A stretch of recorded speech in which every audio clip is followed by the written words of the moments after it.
Motivational powerful thought है कि सही कार्य को करने के लिए हर समय शुभ होता है। देखिए, हम में से हर कोई शुभ अशुभ का ध्यान रखता है कि बोले यार ये चीज तब करनी चाहिए, तब नहीं करनी चाहिए। तो यकीन मानो, अगर आप सही काम कर रहे हैं, आपके काम में कोई खोट नहीं है, तो आपके लिए कोई भी समय अशुभ नहीं है। हर समय शुभ है, और जो सही कार्य होता है उसको करने के लिए तो कभी भी शुरुआत की जा सकती है। तो कभी भी किसी बात का इंतजार ना करें कि ये चीज होगी, ऐसा समय आएगा, वैसा होगा, तब मैं काम शुरू करूंगा। ऐसा कुछ नहीं है। आप कभी भी अपना काम शुरू कीजिए, जितने संसाधन आपके पास में उतने शुरू कीजिए। बड़ा काम मत शुरू कीजिए, छोटे से शुरू कीजिए, और वो बड़ा तो अपने आप हो जाएगा। इसी थॉट के साथ आगे बढ़ेंगे, बात करेंगे क्विक रिवीजन कल के पढ़ेंगे करंट अफेयर के प्रश्नों का। पहला प्रश्न कल हमने पढ़ा था कि किसके तहत शोध को बढ़ावा देने के लिए नेशनल रिसर्च फाउंडेशन की स्थापना होगी। तो ये राष्ट्रीय शिक्षा नीति 2020 में इसकी घोषणा की गई है। दूसरा प्रश्न है कि दास व्यापार और उसके उन्मूलन की याद के लिए अंतर्राष्ट्रीय दिवस कब मनाया जाता है। ये 23 अगस्त को मनाया जाता है। चौथा प्रश्न है कि किस देश में वेस्ट नाइल वायरस के कारण पहली मौत दर्ज की गई है। ये स्पेन में मृत्यु हुई है। चौथा प्रश्न है कि निजी क्षेत्र द्वारा निर्मित भारत के पहले किस रॉकेट का सफलतापूर्वक परीक्षण किया गया है। तो इस रॉकेट का नाम है पिनाका। वही पांचवा प्रश्न है कि किन्हें एसबीआई के एमडी के रूप में नियुक्त किया गया है, और ये अश्विन भाटिया हैं। वही छठवां प्रश्न है कि किस राज्य में नुआखाई त्योहार मनाया जाता है। तो ये त्योहार उड़ीसा में मनाया जाता है। सातवां प्रश्न है कि उत्तर प्रदेश ने जल संकट को हल करने के लिए किस देश के साथ साझेदारी की है, और ये साझेदारी की गई है इजराइल के साथ में। आठवां प्रश्न है कि किस राज्य ने अपने पहले ड्रैगन फ्लाई फेस्टिवल की मेजबानी की है, और ये केरल ने की है। वही नवा प्रश्न है कि ऑनलाइन देशभक्ति लघु फिल्म प्रतियोगिता में किसकी फिल्म एमआई ने प्रथम पुरस्कार जीता है। तो ये अभिजीत पॉल की फिल्म है। 10वां प्रश्न है कि किसने विश्व स्नूकर चैंपियनशिप 2020 जीती है, और ये जीती है रॉनी ओसुलिवान ने। ये हमारे कल के पढ़े गए करंट अफेयर के प्रश्नों का क्विक रिवीजन। आगे बढ़ेंगे, आज के प्रश्नों की बात करेंगे। और आज के करंट अफेयर का पहला प्रश्न है कि हाल ही में किनके लिए राष्ट्रीय परिषद का गठन किया गया है। तो ये ट्रांसजेंडर्स के लिए राष्ट्रीय परिषद का गठन किया गया है, यानी कि बी ऑप्शन प्रश्न का सही उत्तर है। डिटेल देख लीजिए क्या है। तो केंद्र सरकार ने एक अधिसूचना जारी की है, और इस अधिसूचना के जरिए जो ट्रांसजेंडर है उन सब के लिए राष्ट्रीय ट्रांसजेंडर परिषद की स्थापना की गई है। इस परिषद में जो सामाजिक न्याय और अधिकारिता मंत्री होंगे वो इसके अध्यक्ष होंगे, और सामाजिक न्याय और अधिकारिता जो राज्य मंत्री होंगे वो इसके पदेन उपाध्यक्ष होंगे। ये आपको याद रखना है।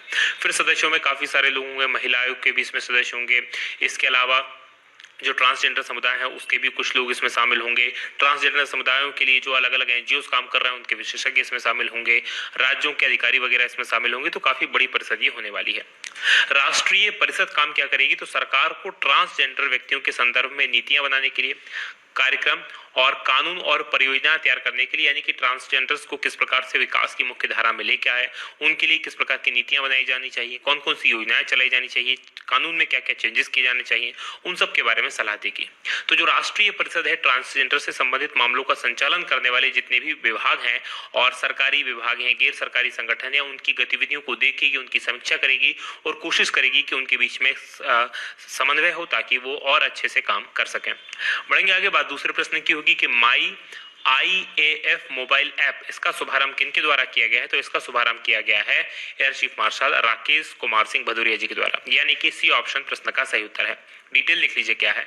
तो भारत की वायुसेना प्रमुख air chief marshal Rakesh Kumar Singh Bhadauria, इन्होंने डिजिटल इंडिया पहल जो भारत सरकार के द्वारा चलाई जा रही है उसके तहत नई दिल्ली में जो वायुसेना का मुख्यालय है जिसका नाम वायु भवन है, वहां पर माई IAF मोबाइल ऐप का शुभारंभ किया। ये ऐप जो है सीडेक के सहयोग से विकसित की गई है, और ऐप जो है वायुसेना में भर्ती होने वाले जो इच्छुक हैं उनको करियर संबंधी जानकारी देती है, कौन कौन सी रैंक होती है, कितना वेतन मिलता है, कितना कार्यकाल होता है। तो इन सब के बारे में ये जानकारी देने का काम करती है। इस ऐप पर वायुसेना के इतिहास, उसकी शौर्य गाथाओं के बारे में भी जानकारी उपलब्ध कराई गई है। बात करेंगे अब हम वायुसेना की, तो इसकी स्थापना हुई थी 8 अक्टूबर 1932 को। इसका आदर्श वाक्य है नभः स्पर्शम दीप्तम, और वायुसेना प्रमुख हैं air chief martial RKS Bhadauria. आगे बढ़ेंगे। तीसरे प्रश्न की बात होगी कि हाल ही में ब्रिटेन में महात्मा गांधी का चश्मा कितने में नीलाम हुआ है, और ये नीलाम किया गया है 2.55 करोड़ में, यानी कि सी ऑप्शन प्रश्न का सही उत्तर है। डिटेल देख लीजिए क्या है। तो ब्रिटेन की एक नीलामी एजेंसी है, उसने महात्मा गांधी जी का चश्मा 2.55 करोड़ रुपए में नीलाम किया, और इस नीलाम में गांधी जी के जो चश्मा था उसको अमेरिका के कलेक्टर ने, यानी कलेक्टर कौन होता है, कलेक्टर मत समझिए जैसे हमारे यहाँ कलेक्टर होता है, कलेक्टर मतलब जो कलेक्शन करता है अलग अलग वस्तुओं का, शासकीय अधिकारी कोई कलेक्टर नहीं, तो जो इस प्रकार की चीजों का कलेक्शन करता है उसने इसको खरीदा है। महात्मा गांधी जी का ये चश्मा उनके चाचा ने उनको दिया था और ये तब दिया था जब वो दक्षिण अफ्रीका में काम कर रहे थे। 1910 से 1930 के बीच का दौर था जब उन्होंने इस चश्मे को पहना था। सोने की इस पे कोटिंग चढ़ी हुई है, तो ये आपको याद रखना है। बात करेंगे चौथे प्रश्न की कि अर्थ ओवरशूट डे 2020 कब मनाया गया। तो अर्थ ओवरशूट डे 2020 ये मनाया गया इस बार 22 अगस्त को। इस बार 22 अगस्त को मनाया गया, यानी कि हर बार अलग अलग दिन मनाया जाता है। तो क्या होता है ये ओवरशूट डे, इसकी डिटेल लिख लीजिए। तो 22 अगस्त 2020 को इस साल अर्थ ओवरशूट डे मनाया गया। और अर्थ ओवरशूट डे साल का वो दिन होता है जब हम इंसानों के द्वारा पूरी धरती पर पूरे साल के लिए जो उपलब्ध कराए गए संसाधन हैं उनका उपयोग कर चुके होते हैं। इसको इस प्रकार से समझ सकते हैं आप कि हमने साल भर के लिए अगर हम बजट बनाएं या महीने भर के लिए, हमें महीने से आपको समझाता हूं, महीने भर के लिए हमने बजट बनाया कि हम 10,000 रुपए में हम पूरा इस महीना निकालेंगे, लेकिन हमने आते आते 22 तारीख को ही क्या कर लिया, इन 10,000 रुपए को खर्च कर दिया। अब हमें बाकी 8 दिन खर्च करने के लिए क्या होगा, हमें या तो उधार लेना पड़ेगा या हम दूसरी संसाधन का यूज करेंगे, चीजों को बेचना पड़ेगा, यानी कि दूसरी सुविधाएं करनी पड़ेंगी। तो उसी प्रकार से है कि संसाधन जो है हमारी पृथ्वी के, उन पृथ्वी के संसाधन ये वो संसाधन होते हैं जिनको मनुष्य एक साल में यूज कर लेना चाहिए और धरती उसको फिर से एक साल में बना देगी। राइट, तो हमने इसको इस बार 22 अगस्त को ही खत्म कर दिया, यानी कि अब जो संसाधनों का हम यूज करेंगे वो सब के सब क्या होगा, उन सब को पृथ्वी को बनाने में समय लगेगा और ऐसे में हम आने वाली जो पीढ़ियां हैं उनके लिए जो रिजर्व होना चाहिए उसको खा जाएंगे। तो अर्थ ओवरशूट डे हर साल अलग अलग तारीख को आता है। इसे निर्धारित करने का काम करता है अंतर्राष्ट्रीय think tank global footprint network से जुड़े हुए रिसर्चर्स।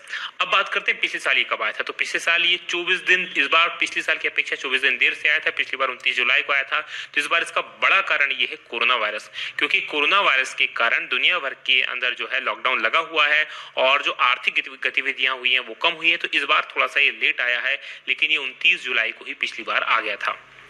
बात करेंगे पांचवें प्रश्न की कि किस उपनगरीय रेलवे प्रणाली में सुधार के लिए एशियन इंफ्रास्ट्रक्चर इन्वेस्टमेंट बैंक और भारत सरकार के बीच में $500 मिलियन के समझौते पर हस्ताक्षर हुए हैं।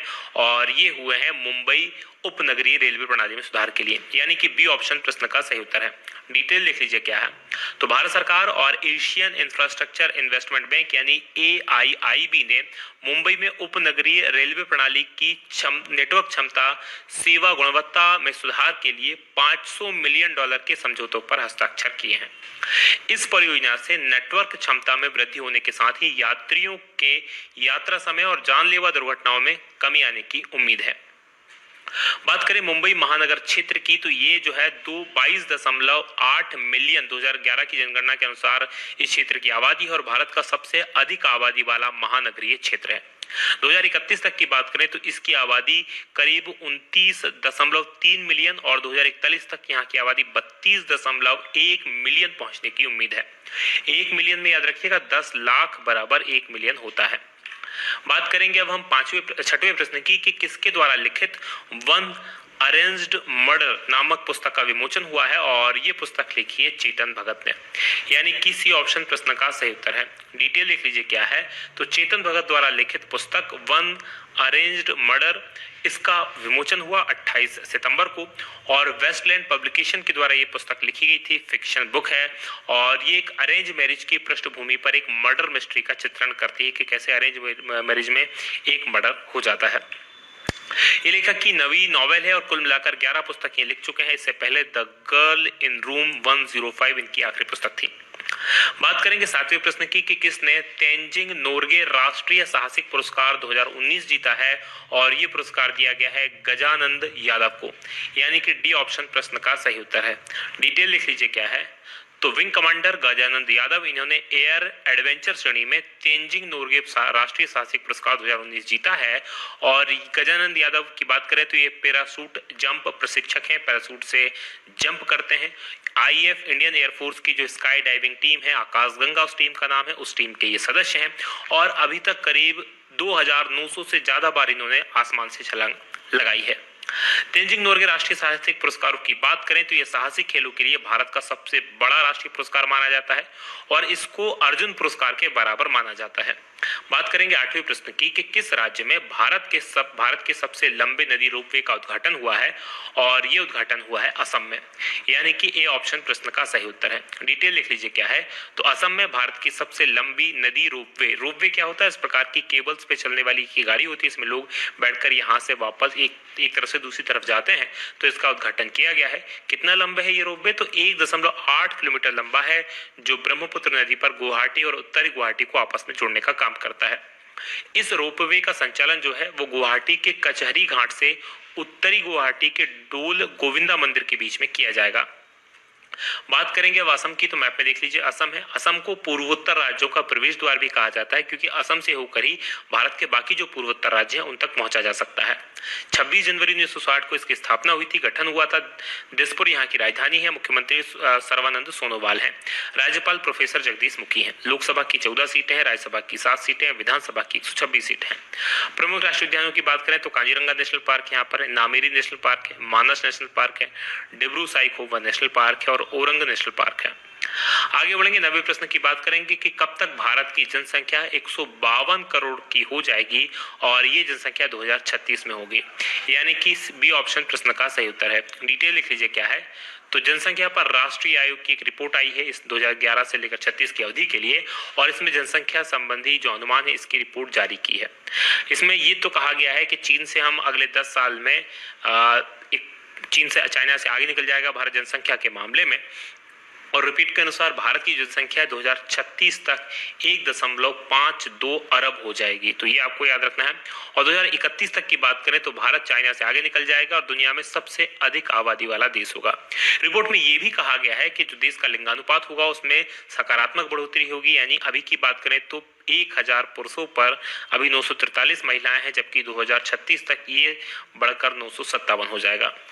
बात करेंगे 10वें प्रश्न की कि हाल ही में किन्हें ICC cricket hall of fame में शामिल किया गया है, और ये शामिल किए गए हैं जैक कैलिस, लीसा स्टालेकर और जहीर अब्बास, यानी कि उपरोक्त सभी। डी ऑप्शन इस प्रश्न का सही उत्तर है। डिटेल लिख लीजिए क्या है, तो अंतर्राष्ट्रीय क्रिकेट परिषद यानी कि आईसीसी ने ICC cricket hall of fame में खेल के 3 सेवानिवृत्त खिलाड़ियों को शामिल किया है। ये है पहले खिलाड़ी दक्षिण अफ्रीका के जैक कैलिस, आप सबने इनको देखा होगा खेलते हुए।